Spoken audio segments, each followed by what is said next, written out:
Once upon a time, there was a man caught in a devastating flood, clinging to the roof of his home. The water rose higher, but he had faith that God would save him.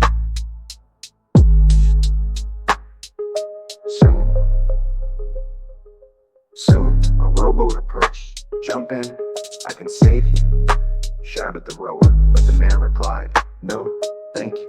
I'm praying to God, and He will save me." The boat left when the water continued to rise.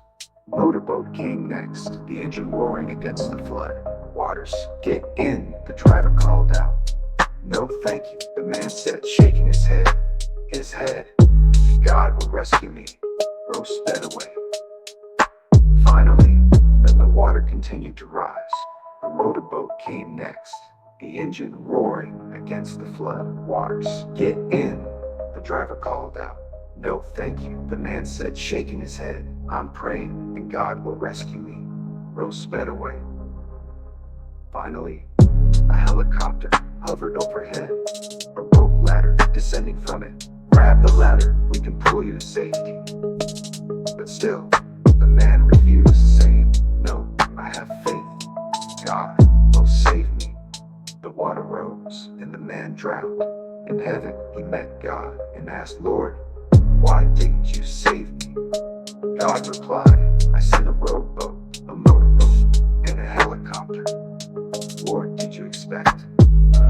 Like many, I once laughed at this story, finding the man's actions ridiculous. But now, I see where I did the same during a period of deep crisis, when my life felt like quicksand pulling me under. I prayed fervently, believing God would rescue me. But I didn't see the help that was there, disguised as ordinary acts of kindness and support. I was struggling with my mental health, and my world was crumbling. Friends, family, and professionals extended their hands, but I hesitated. I questioned their motivations, misused their offers of help, and convinced myself that my faith alone would be enough. I couldn't see that God was answering my prayers through them. Many of us are like that drowning man. We expect miracles to come in grand gestures, but miss the subtle ways love and faith manifest around us. Faith isn't just about asking. It's also about accepting, even when the help doesn't look like we imagined. Perhaps the man thought he was protecting the rower by not risking the boat capsizing. Maybe he feared losing his limbs in the motorboat's propellers or slipping off the helicopter's ladder in moments of crisis. It's easy to get lost in fear, to miss the forest for the trees, but faith means trusting, confronting fears.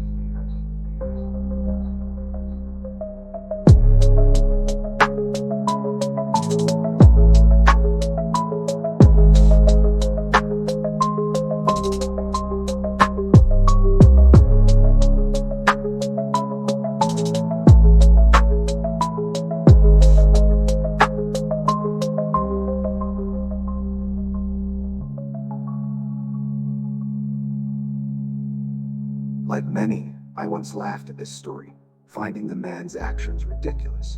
But now, I see where I did the same during a period of deep crisis, when my life felt like quicksand pulling me under. I prayed fervently, believing God would rescue me. But I didn't see the help that was there, disguised as ordinary acts of kindness and support.